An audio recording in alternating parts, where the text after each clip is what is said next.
Great. So we've started the recording now. So welcome to the session, and we've put on this session because quite a few of our colleagues in the clinical legal education networks that that we benefit from have been asking us about our experience of taking some of the principles of clinical legal education into an online setting. And clearly, given the lockdown and the pandemic that we're all having to deal with, this raises this experience that we've had, I think, is potentially useful for you, because lots of universities now are in the position of having to plan, perhaps at least as a contingency, to deliver online education. And so for those of us involved in clinical legal education, that raises important questions for how we transfer the essence of what you can achieve through that type of experiential learning into online settings. So before we go any further, just introduce who we are. So this is what we looked like before the lockdown, when we had access to good quality hairdressers and so on. So it's Francine, Hugh, Liz and John Paul. So I'm Hugh, and I'll just put the camera on so you can see what I look like now. So please be prepared. Hopefully you'll be able to see that in a second.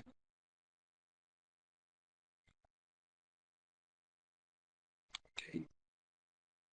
And there I am. So good afternoon, thanks for coming, and I think my colleagues will say hello as well at some point. So that's yeah, what the pandemic's done to me. So Francine, Liz and John Paul, do you want to just say hello? Hi, this is Francine. It's nice to see you all. I'll start my webcam as well while we're doing it. Great to see you all. It's lovely to have so many people from across the globe joining us. So fantastic. Thanks so much for joining us. Hi everyone, I'm Liz. I'm Teaching Director and also involved with Open Justice. So great that you're able to join us as well.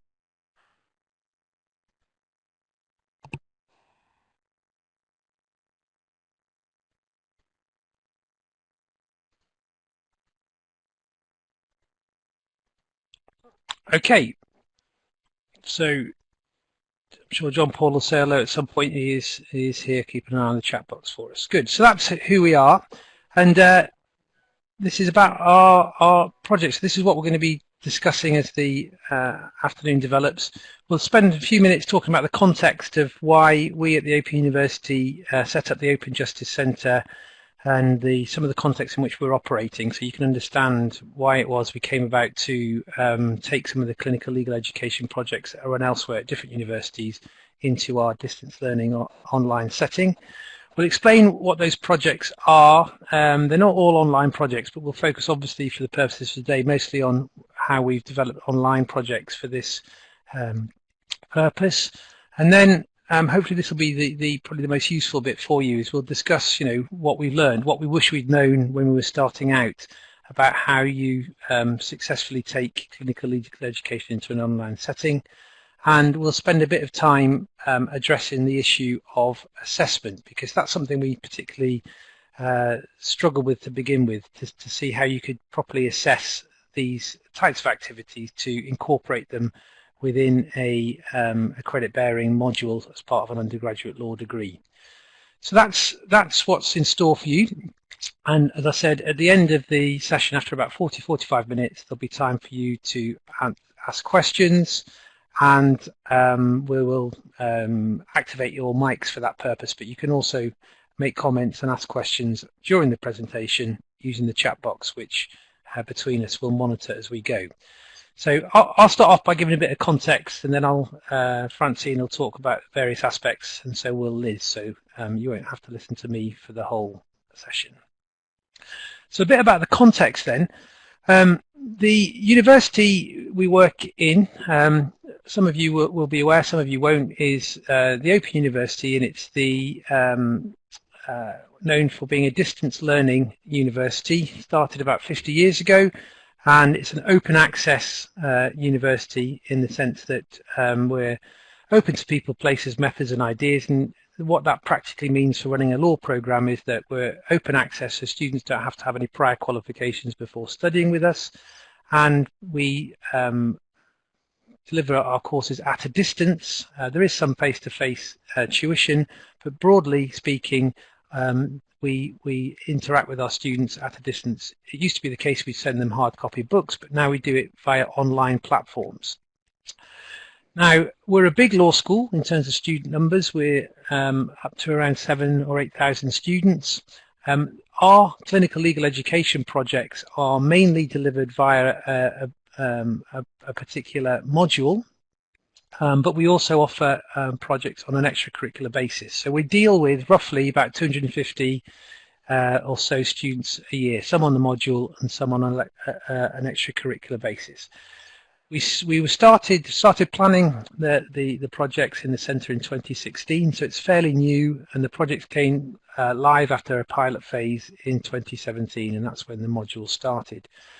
And the purpose really of the centre is to provide these experiential learning pro bono projects that you're probably familiar with in your own university, but to distill that and make it available in a distance learning setting, and also to leverage the opportunities that exist in the Open University to create a bridge between the law school and our communities nationally and to an extent internationally with students and partners and community groups throughout the UK and beyond.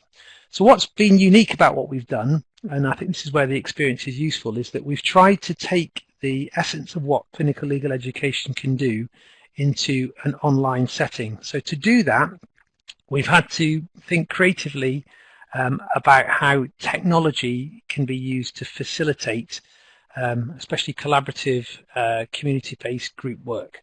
So Francine's going to talk a bit more about our thinking around how we've tried to foreground technology in what we've done. Thanks, Hugh. That's brilliant. So just to kind of give you something about the pedagogy of online learning, I think people have different kind of sort of perceptions of what online learning might be about, but really everything that we're trying to do is all about being interactive and being collaborative and offering authentic learning experiences to our students. So we very much see this as an engagement. So it isn't us dictating our learning to our students. It's very much everything that we do is all about building interactivity and reflection into all the teaching that we do. And so I'm going to talk to you a little bit about how we've set up our module, but we don't do, so this is actually quite an unusual experience for us in the sense that we don't normally lecture in this kind of way, where it's quite didactic and we're sort of talking to you. Everything we do with our students is always about engagement and interacting with them and doing activities together. So, and that's really what the essence of online learning is, and it's about that kind of participatory learning together. So we very much see that as us learning with our students. And so we created this module, this final year module, at LLB, and it's an optional module on our law degree, and it's done by our level 3 students. And it was very much set up digital by design, so we set it up knowing that we wanted to offer online pro bono activities options to our students. And in the first part of the module, it's kind of more the academic content. So we teach students about social justice, about professionalism, about professional identity, about legal values and ethics. And that's taught via our virtual learning environment, our VLE. So we, a bit like, I suppose, you guys doing your face-to-face lectures, that's kind of where our lecture notes are. But within that, the way that we design our modules is that they're all interactive. So we might give some content, but then students will do activities. So they might watch videos, they might do different kind of participatory activities where they have to reflect on something or do something or create something. And that's basically how we teach those kind of values. And we were very, very lucky when we started, when we knew we were going to have the option to do this module and we were going to set up clinical legal education. We were very lucky that we were able to go to this amazing world of clinical legal education practitioners who are the most supportive, the most kind, most generous of colleagues. And I think any of you who have come from a kind of professional law background have been in practice, and you come into the clinical legal education world and you are just amazed at how incredibly supportive people are about sharing their ideas and their thoughts. And so we were really able to draw on that fantastic experience that was in the community. And so we had Richard Grimes, who I'm sure a lot of you are familiar with as our critical reader, so which is quite intimidating when you're first writing stuff for students around these areas, and you've got someone like Richard Grimes kind of giving you feedback on that. And Elaine Hall from Northumbria is our external examiner.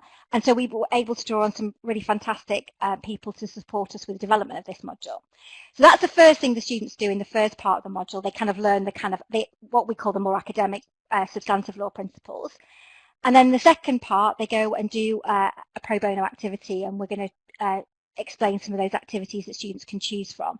There's a range of activities that students that can participate in, and they do that from about the beginning November to sort of April, May time.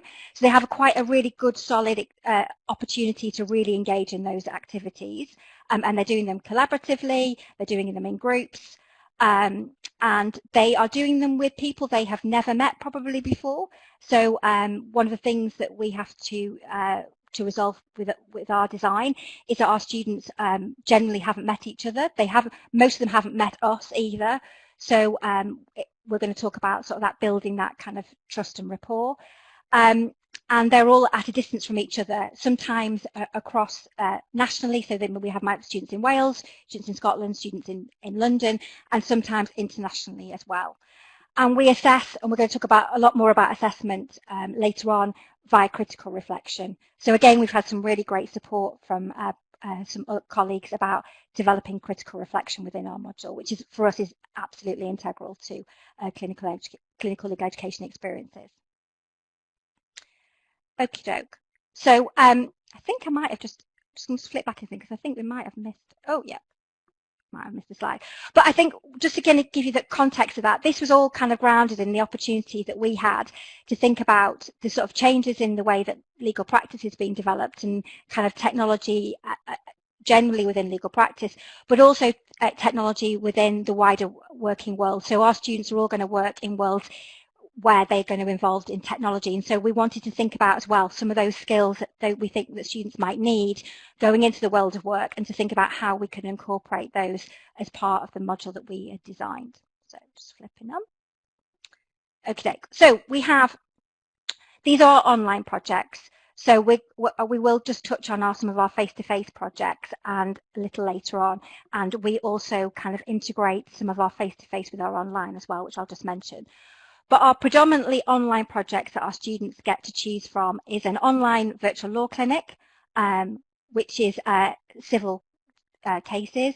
Then we do the Freedom Law Clinic, which is a criminal case review clinic, a policy clinic, online mediation, where our students are taught on mediation skills and do a simulated mediation. And then we have a number of partnerships with public legal education providers, so our students provide materials on those particular areas for those particular partners.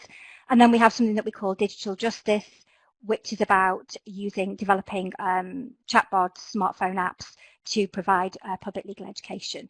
So in a minute, we will just take you through a little bit of brief outline of each of these projects, but they're our main online projects that we run. And we have a varying amount of students who do these projects, and all of the Law Clinic and the Digital Justice Project are run, as well as in the module, they're also run extracurricular as well. Okay, so I'm going to start off just giving you a little bit of background about the Law Clinic, because that's what I am the director of the Law Clinic, and then I'm going to pass on to Liz, who's going to talk about some of the other projects. And I'm just going to give you a bit of an overview about how they work. And just to say that, and I'll mention this at the end, but just in case I forget, I have talked a little bit in different other areas, different platforms about our Law Clinic.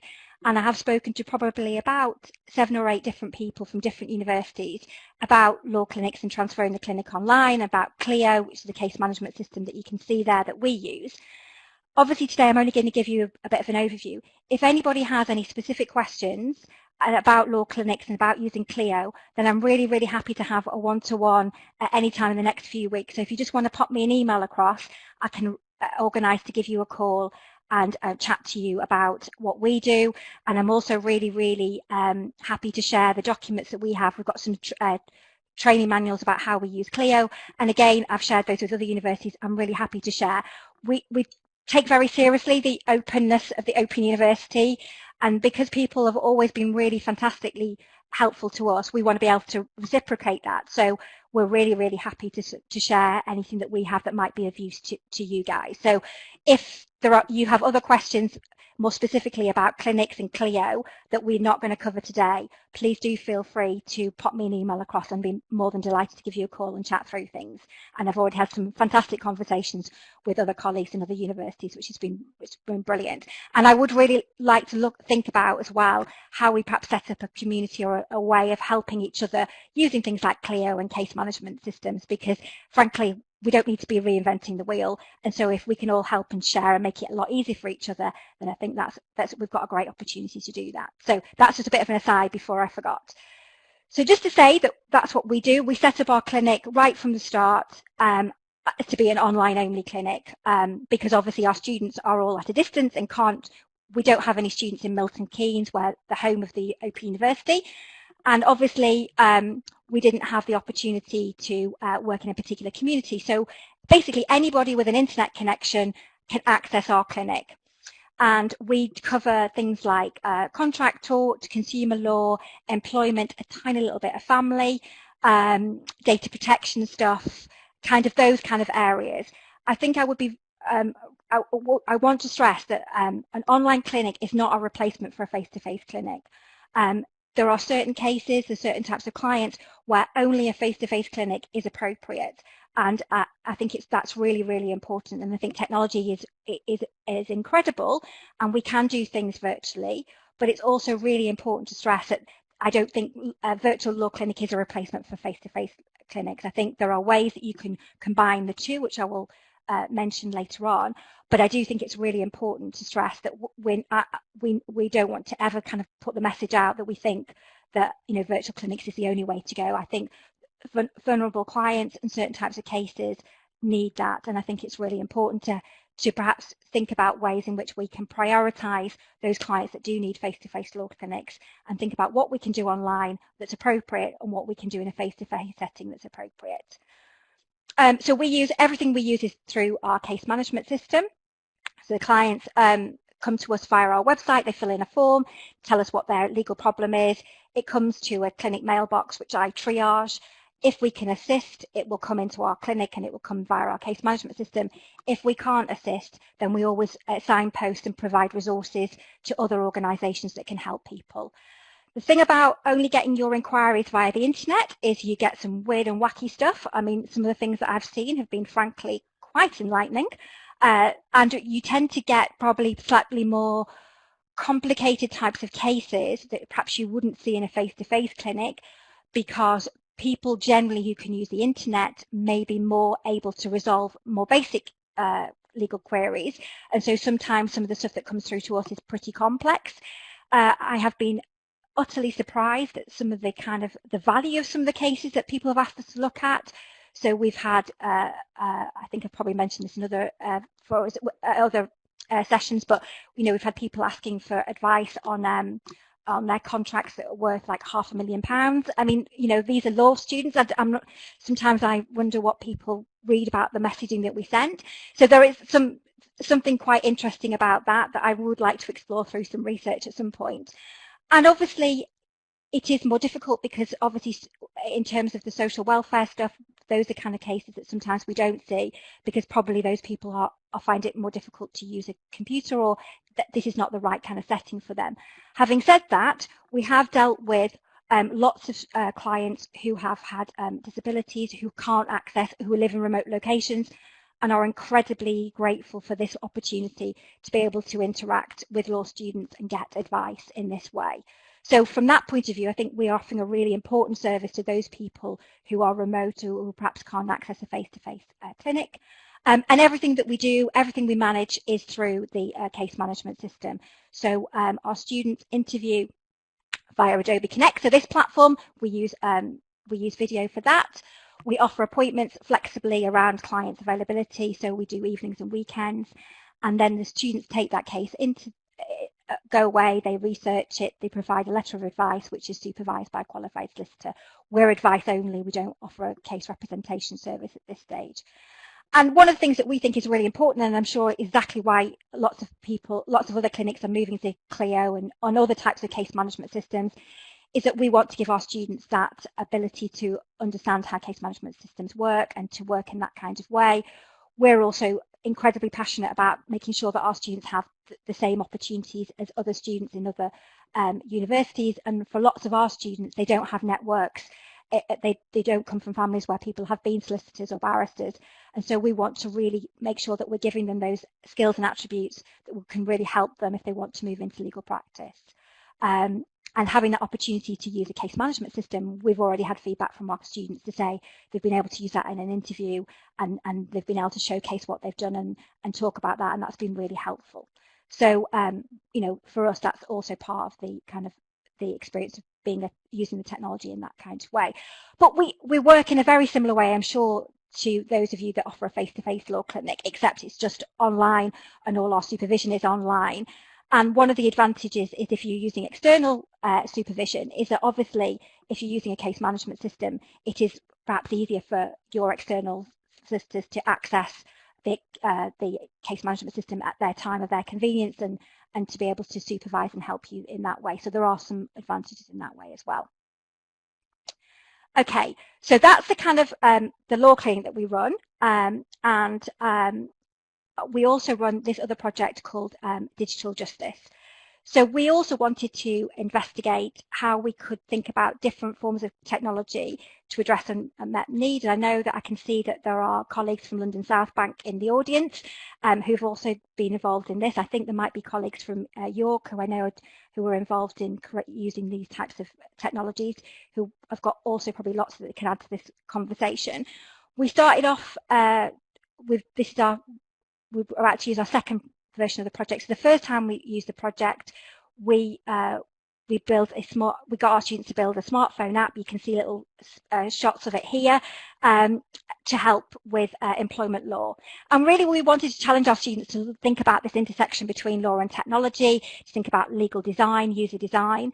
And they built decision trees that became a form of the app, and they provided information about employment law issues for people. These are only tested. This was a pilot project. These didn't go out to real people, but what we did do as part of our research, and we've got a paper that we're writing at the moment, is that we did involve partner organisations to review what the students had done, to give us feedback, and so we could develop iterations of the project. For the first version of the project, we used, this is a lovely picture of the things that we used, but we used kind of anything that was open source, free products in order to do this. And I worked with a colleague who was a computer expert who did all this part for me. I'm a lawyer and I know a little bit about technology, but not a huge amount. But we wanted to see whether we could do something quite cheaply, and this was very cheap, the kind of products that we used, to allow our students to build these apps in a kind of a very kind of cost-effective way, which you can do. We've run the project again this year, and we got some money from the university, and so this year we've been building chatbots with our students, and we've used a commercial platform. So we've been using and I think we've got some Australian colleagues in the audience. We've been using Joseph, which is a legal tech platform, to build chatbots, and so our students have been building chatbots to give support around areas of domestic violence, coercive control, and divorce. And again, that's been really the students have really engaged fantastically. And it's been fantastic in terms of teaching them about human-centered design, about how you break down complex information to help people understand it. And again, we've trialled that. They're not for public consumption at the moment, but that's ultimately where we'd like to work towards. But that's obviously got lots of ramifications in terms of how we do that. So we're not kind of quite there yet. But those projects, in terms of, we've done them on what we call project design. So we've run it over a 16-week period. The students have learned how to use the technology. They've researched the areas of law, and then they've been building these applications. And the students have been incredible. I mean, they've really, really engaged with it. And from a kind of academic point of view, I have had to immerse myself in design principles, understanding lots about human-centered design. That's not my background, but as an academic, I found that just incredibly interesting. And as I say, we have got a paper that we've just written about the first stage of our project, which we're hoping will be published, so we can share more about that. But again, if anybody's got questions about that, I'm really happy to do that at any point. Okay, I'm going to be quiet now and pass it over to Liz. Thanks, Fran. And Fran, I should ask, there's a last question in the chat pod I've just not responded to yet about whether the OU is part of Flow's network. So if you could pick that up while I start talking, that would be great. So yes, I lead the Policy Clinic, which is an online project. So this is new for us last academic year, and so we've only been operating for 1 year. And it's based on a policy clinic from the University of Northumbria. They've run policy clinics for a couple of years now. We became aware that some of our students prefer or would prefer to do work that was perhaps a little bit more removed from clients, and perhaps they're more research focused than in their interests. And so this gives students the opportunity to get involved in policy and advocacy work. So we got in touch with the charities and NGOs that we were in contact with through Open Justice, and we received a brief from one of the charities we work with, the Scottish Women's Rights Centre, who were preparing to do some advocacy work around female genital mutilation, FGM, and this was arising out of the bill that was before the Scottish Parliament in the last year to change the law in respect of FGM. So they provided a brief to our students to research, to provide them with a report that could help them in their policy and advocacy work, and in their lobbying and their response to the consultation to the Scottish Government's proposals. So our students worked together in a small group to research this area, and they did a comparative study looking at the Scottish proposals and comparing them both to the English and Wales legislation and other countries, and they produced a report that went to the Scottish Women's Rights Centre for them in response to this. So our students that worked on this, in fact, were all over the UK and internationally, so they never met, and this was all done online, and they collaborated using online meetings, Adobe Connect, where they also met the client and the directors of the Scottish Women's Rights Centre, and they then progressed that work by using forums and document sharing apps, and then came up with a fantastic report, as I say, which has gone to the charity. So we would be looking at doing that again next year, working with a different charity or NGO to respond to an area of concern for them. We've also been running for a couple of years an online mediation project. So we have 2 mediators, one a trained family law mediator and one a trained employment law mediator, and they provide extensive training in an online setting for our students in mediation skills. And the sessions also consider the difference between online and face-to-face mediation. And so by the end of this training, along the way the students are in small groups and they practice with each other, again online, in Adobe Connect using rooms like this, and then by the end of the training they conduct 2 simulated online mediation sessions from start to end. Those are simulated, but we bring in people to play the parts of the clients for them, so it's as realistic as we can make it for them. And they gain valuable experience and training in respect of mediation. I think I'm passing on to Hugh now to talk about one of our other projects, which is the Freedom Law Clinic. Nice one, Liz. Thank you very much. Yeah. So I think some colleagues will be familiar with this. We were the first university to work them in an online capacity, and I'll just disconnect the other phone. Sorry about that. And so the Freedom Law Clinic is one of our more popular student projects because they provide the opportunity to work on criminal appeals cases. So it's essentially an outfit based in London, a spin-off of one of the solicitors firms there, and a guy called Luke Gittos is the prime mover behind it. Very good person to work with, so I'd recommend any of you are interested in that.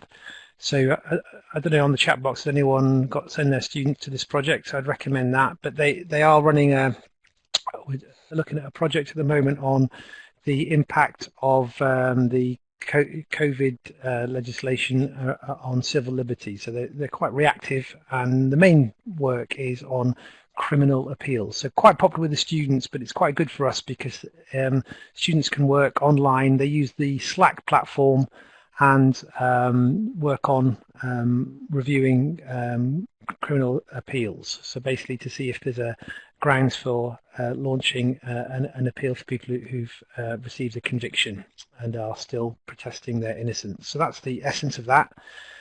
And other projects that we've got involved with the partners,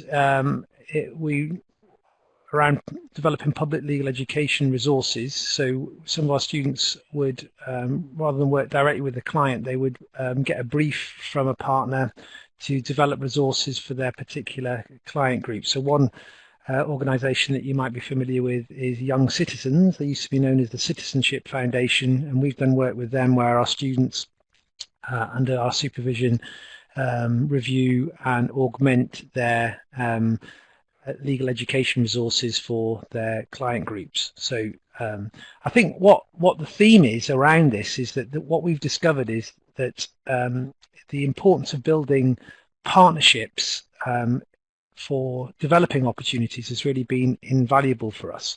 So some of the projects, such as the our advice clinic and the digital justice program, are our own bespoke projects that we create and curate and lead.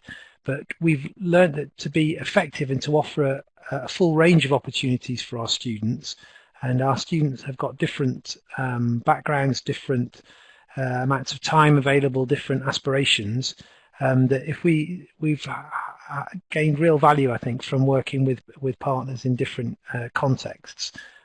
So as a national university, we have got the advantage of being able to work on a national level with certain groups. But what we don't have, the advantage that some of you will have, is the ability to sustain and build local partnerships over time, because we don't really have that kind of localized presence as we used to do. So that's been, I suppose, both an advantage and a barrier. But I think for people who are thinking about online projects, don't forget about your own local partners, and we reach out to them and think about how can you work with them in an online capacity.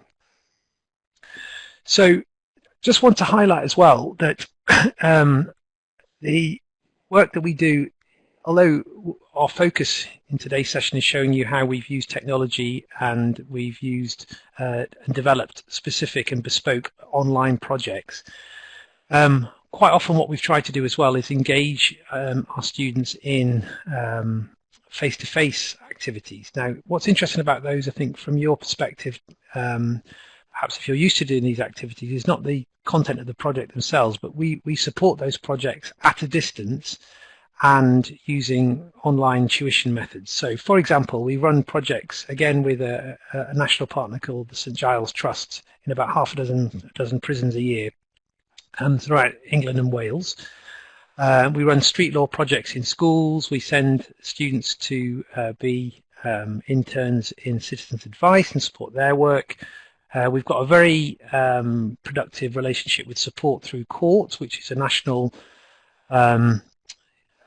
charity supporting litigants in person, so through the civil courts, formerly known as the Personal Support Unit. So I'm sure a few of you will work with them already. And we also have done internships with the Law Centres Network, so some law centres throughout the country. And also some more recent ones include internships at Just for Kids, another charity. And this kind of offline, online aspect of what we're talking about here is, I think, nicely exemplified in our collaboration that we've had with Lancaster University and Rawtenstall Unitarian Church and the local MP, Jake Berry.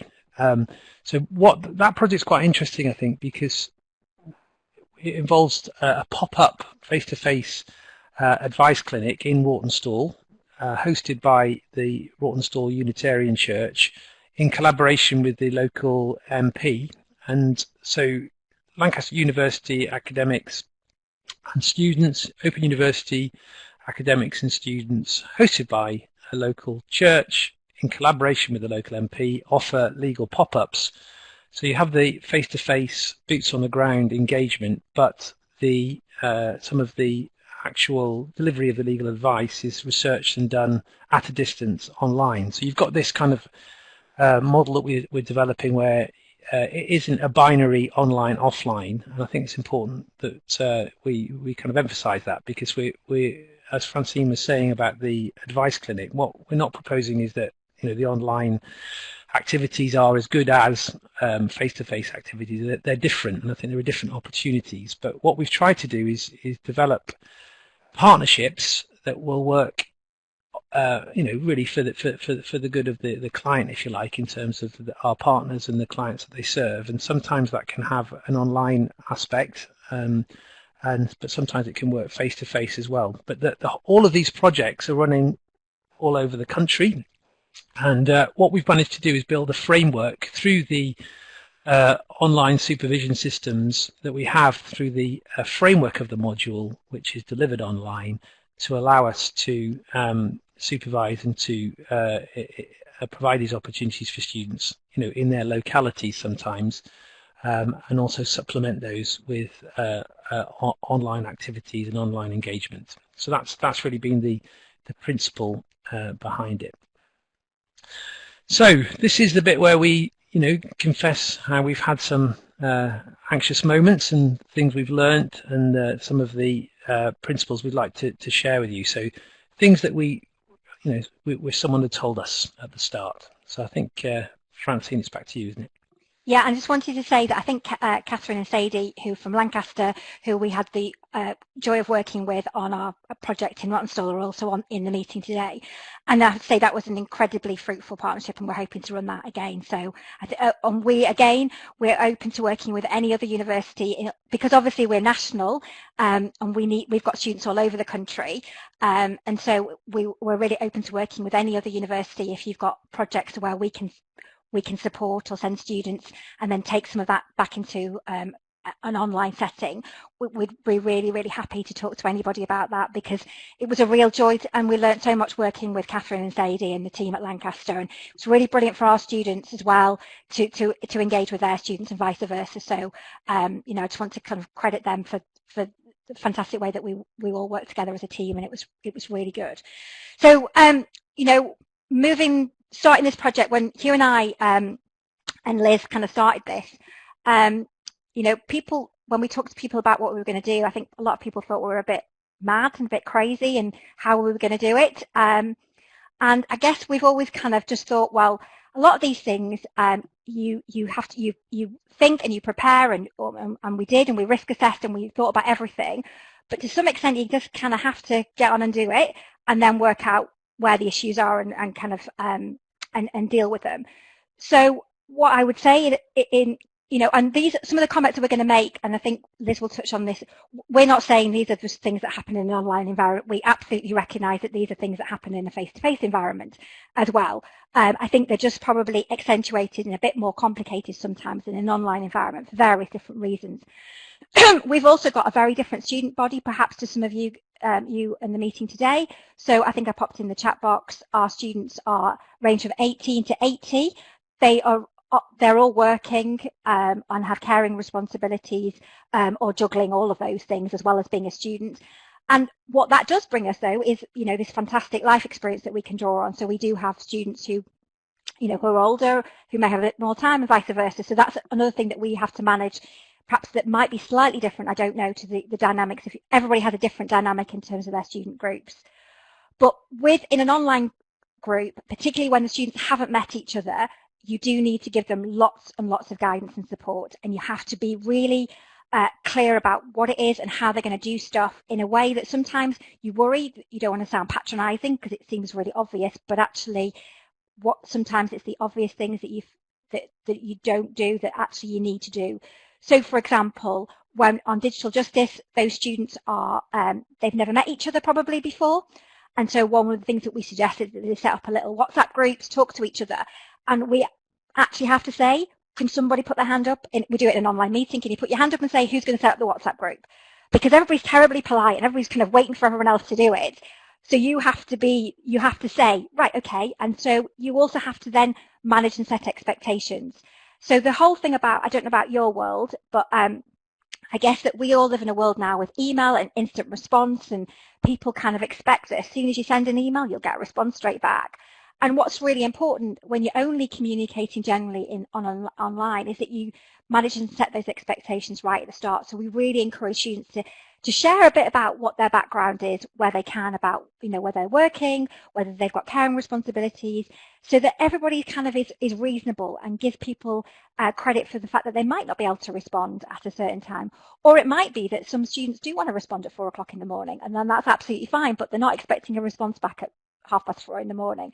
So it's a really very important that you manage and set those expectations right at the start. We use both synchronous and asynchronous communication. So depending on the project, we use Adobe Connect to do online small group meetings. We use forums. We use WhatsApp. We use Clio for obviously secure messaging. We use different things, and we're trialing different things all the time to see what works best. To some extent, we have constraints by what the university, and I'm sure you guys are all the same, about what the university makes us do, but it's about having different forms of communication and having very regular types of communication online, because things can easily drift. If you have to turn up somewhere on a kind of everyday basis or every few days, then it's much easier to kind of find out what's happening. Whereas you can hide in an online environment quite easily. And if you're not visible, then people perhaps don't know what you're doing or feel a bit embarrassed to ask what's happening. So it's about really important to have these very clear project milestones, have very clear agreed deliverables that you set out and you say, by this date, you have to do, and everybody has to post to say what they've done. And even if you can't do it, you have to say why you can't do it, because students need that. Otherwise, it's hard for them to find out what's happening, and sometimes they don't feel comfortable always asking. The other thing is, on which we've been massively guilty about, is overloading our students. So when we first ran the project, the first time we delivered the module, we asked our students to do the academic learning, and then we asked them to do both a law clinic and a street law project. And we very stupidly thought that, you know, we were worried that we were not giving them enough to do, and actually that turned out we were giving them far too much to do. And so what we realized is that it was really important to have a really good and an in-depth experience, not a kind of a bit of experience here, a bit of experience there. So we kind of stepped back from that, and we now have our list of projects, and students choose one project as their main project. They can opt to do extra projects if they want to, but we only require them to do one project during the time thing. And I suppose that's the same in a face-to-face setting. It's about not giving them too much, particularly when, again, with our students, they are juggling things, but kind of be mindful of that and what's realistic and what they can do. So that's our kind of first thing that we wish we knew. And then about building community. Community is really, really important. And so we start that right from the start. So it's all about, we do activities to build that collaboration to get students to work. And we'll talk a little bit about how we've linked that to assessment as well. But it's also really important, just like in a face-to-face setting, to encourage students to be supportive of each other and work through their challenges. So we use a lot of scenarios as a way of helping students recognize problems and talk about them. So that kind of online does break down those barriers, and sometimes I'm sure you've all seen that people feel it's much more appropriate to write in Facebook things that they would never say to people face-to-face. And so we really kind of challenge our students right from the start about kind of conduct, how they behave with each other, how they support each other, and sort of recognizing that you can say something in perhaps a forum or a meeting that might be misinterpreted, that you might not have meant it in the way, but how it might be read. And that's a really important thing. We'll talk about how we've used assessment to do that. And for us, the really importance about our activities, you know, it's all about that partnership, about their working in partnership, and they're building that relationship with an external partner as well, and that's really important. And you know, we feel that we've done quite a lot in the last. We started in 2016 and we launched our module in 2017. We feel like we've done quite a lot in that time, but it does take time. Particularly investing in relationships takes time. And it does require investment, and we've been very fortunate, and our university has been very supportive and has given us investment. But I think we recognise that in order to be able to do the things that we do, you do need investment from your university in terms of academic time, in terms of professional support time, in terms of just cash to be able to do stuff. And I think making sure that you've got that is really, really important. And I think part of that is something that has taken us time to understand, how much it costs. I mean, everybody talks about clinical legal education is an expensive form of delivery, but until you're kind of involved in that, I suppose it's something that we perhaps didn't recognise right at the start. So that I think it's important to recognise that takes an investment from a university. But I think we'd all argue, as I'm sure clinical legal professionals, that the payback is incredible. We all feel incredibly lucky to be able to do what we do and work with the students that we work with and the partners that we work with, and it's an incredibly rewarding experience in that sense. And I think I'm now passing back to Liz to talk about some of the challenges. Thanks, Fran. So yes, I've been asked to talk about encouraging the students to collaborate. And because we do both online and offline face-to-face projects, we have spent some time thinking about the difference between our online projects and our face-to-face projects, and particularly around issues of collaboration, because I'm sure, as you will appreciate, some of the difficulties that can arise doing these kind of projects involve the students working together. So what we've noted is that in terms of online, and particularly where students haven't actually met face-to-face at all, it can be harder for students to start to build trust and cooperation because they don't know who they're working with. And as Fran's already mentioned, we have to be very explicit with our students around the challenges of working in a virtual environment. Issues like missing non-verbal cues, both with students and also with clients when you're working with clients in this environment.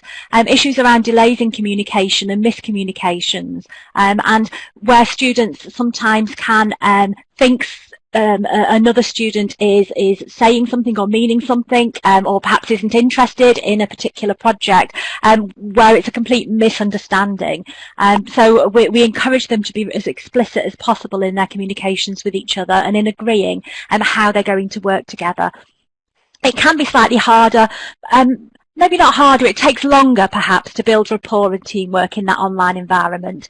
And for us, we also have to be aware that our students have different schedules. So we have students that many of them, most of them, are working and also have caring responsibilities. And so our students work shift work. So simply trying to find a time and a date when they can all meet can be quite difficult. And then when we include some of our international students, and we have international students working in the Open Justice Centre as well, and when we're also building in time zones, it can be particularly difficult.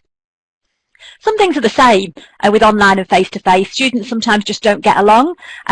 Sometimes there's misunderstandings. That's often because of difficulties in their expectations or their motivations and engagement. And I think that the challenges that you will find in face-to-face collaboration also equally apply in the online setting.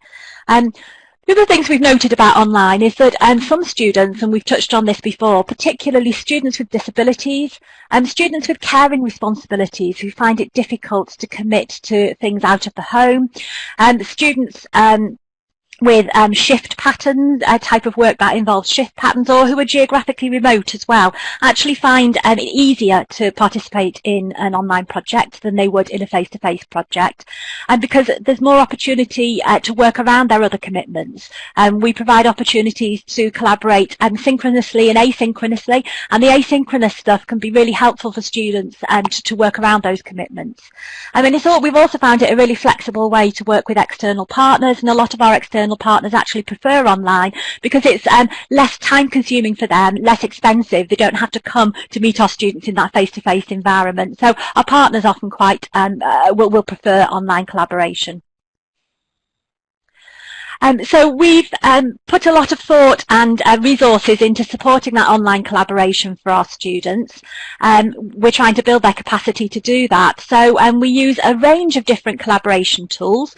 So our different projects, as you've probably already seen, use a range of different tools and a range of different strategies. And again, it will often be project dependent on what we use in terms of the communication tools. And we're also very explicit in providing training and guidance to the students on these issues.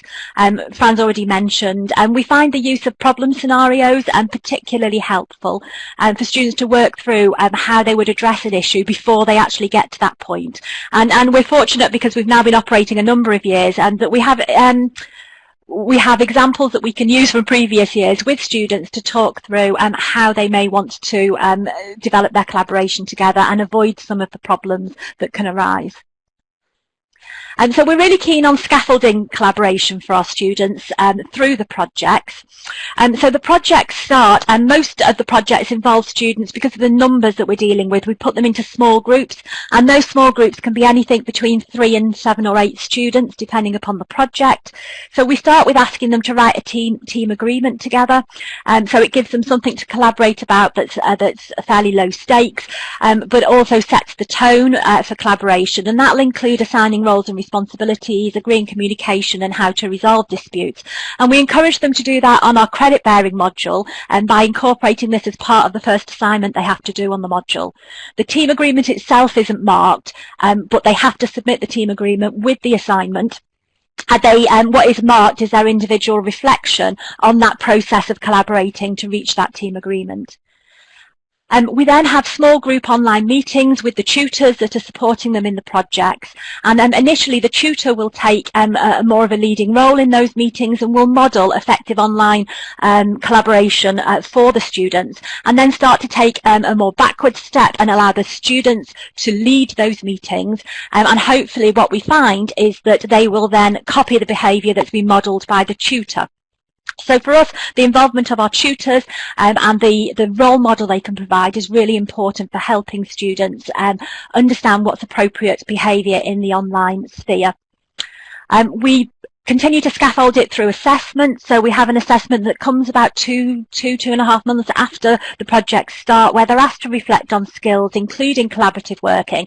And that's an opportunity then for a conversation between them and their tutor, and particularly if there are any issues that still need to be resolved, any further skills development that they need to do. And it enables as well the students to identify themselves and the progress they've made and the skills development that they've done. So as the projects progress, what we find is the students will then collaborate themselves. They'll be talking on the forums or whatever device tool they're using. They'll be meeting online by themselves to progress their projects, and then just involving the tutors more sporadically, either when there are issues or problems or just for the regular progress meetings. So we kind of scaffold this approach rather than just be expecting them to do it immediately right from the start. And we also stress with our students from the start that they need to be professional, that they're representing Open Justice, the OU, and also the legal profession more generally with the external partners and the clients that they're going to be meeting. So again, we provide them with problem scenarios and materials on this to encourage them to think about how they could behave appropriately. And we've developed online resources and training for each project so that everyone has a shared understanding of how we are approaching our behaviour online. And the written project handbooks and an online induction will also provide very project-specific details. So, for example, the Law Clinic will talk a lot around issues of confidentiality, social media use, etc. Other projects, it might be other issues. But again, it's about developing that shared understanding of what we expect from them. And again, the members of the project teams will model professional behaviours for the students as well. So I'm going to pass over now to someone else to talk about assessment, I think. Or is this me again? Well, I'm happy to take it on, Liz, if you like, if you've had enough, but if not, carry on. Oh, that's fine, I'll carry on then. Just tell me when you want me to stop. So we've thought a lot about assessment, and you know, we're still thinking about it and working on it. And one of the difficulties that we have is that we have so many different projects here. We find it difficult to directly assess students' participation in the activities, and it's that issue about how do we assess equally across a number of very different projects where students are doing very different things and still have that consistency in terms of assessment.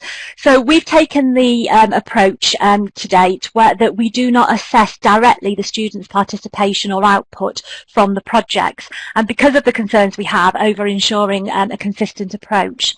So we focus instead on assessing the students' individual reflection on their activities.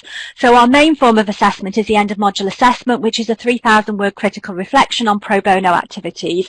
And as part of that, the students are asked to reflect on what they've learnt about pro bono, both in relation to their skills development, but also in relation to their understanding of the key themes we've introduced them to through the module, which is social justice, professional identity, and legal values and ethics. We also have 3 assignments that come in during the course of the module that's credit bearing, and we use those to encourage collaboration, as I've said. So there is a more traditional essay on the key themes of the module, but as I've already mentioned, we've got them drafting the team agreement at the start, we've got some reflection on skills, and we've also introduced this last year to try and encourage the students to prioritise attending the small group meetings. They're assessed on their attendance and participation at 3 of the small group meetings, and we're fairly explicit with them that we're looking for them to be solution focused and supportive to their fellow students, and we have found that introducing that small part of credit for those small group meetings has improved dramatically the attendance at those small group meetings, and in some cases that they're much more keen to come because they know that it's going to have marks attracted to it. So now I definitely will return to Hugh to talk about the sources of support.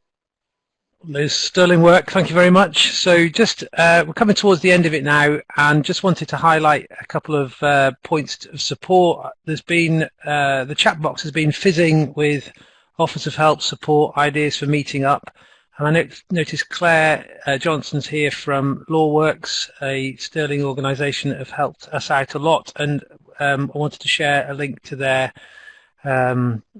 advice about moving clinics to an online service. And Claire mentioned that they're running an event next week, which she may take the mic in a moment to advertise, but we will certainly, Claire, if you email us the details, I know Lucy's offered to email around to Clio, but if anyone's not a member of Clio, when we send out an email after this, we can advertise that. So if anyone's got any events they want to advertise to this group, if you send it to us within an hour after the end of this meeting, we'll send out an email to you all this afternoon.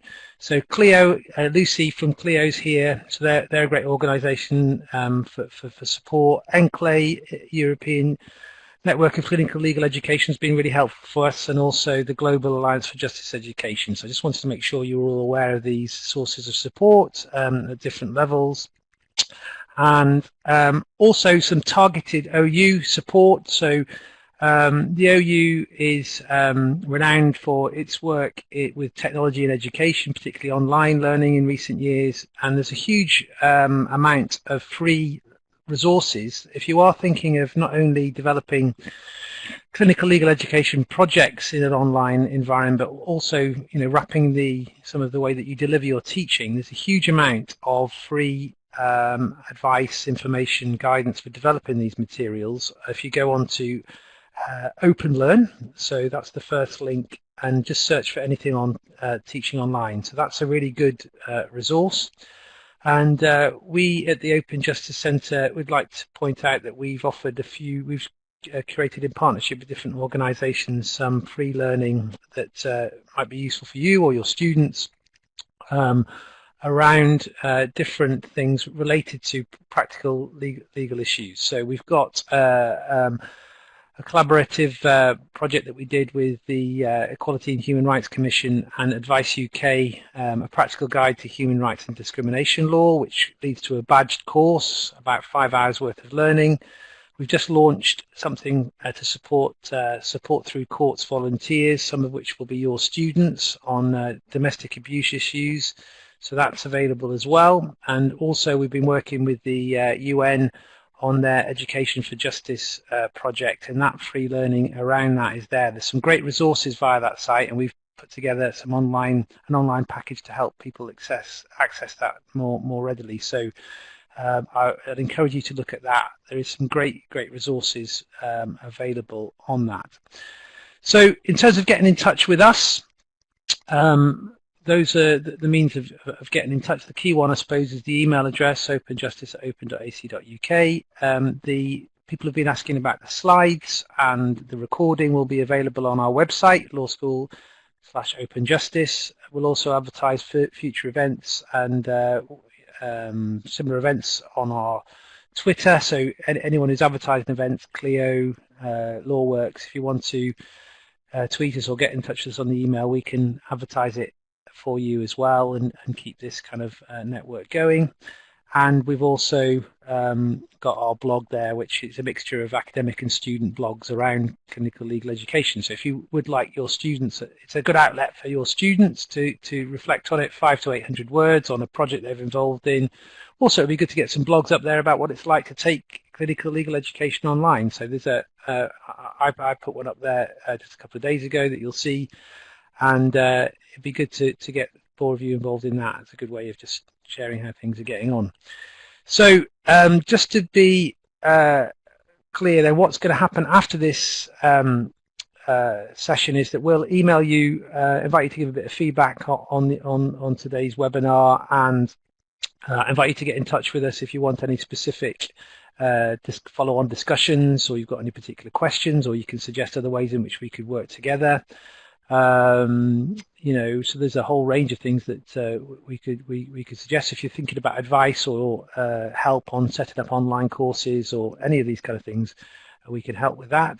And also we'll send out the link to how you access the slides and the recording of this session. But for now, I'd like to pause the recording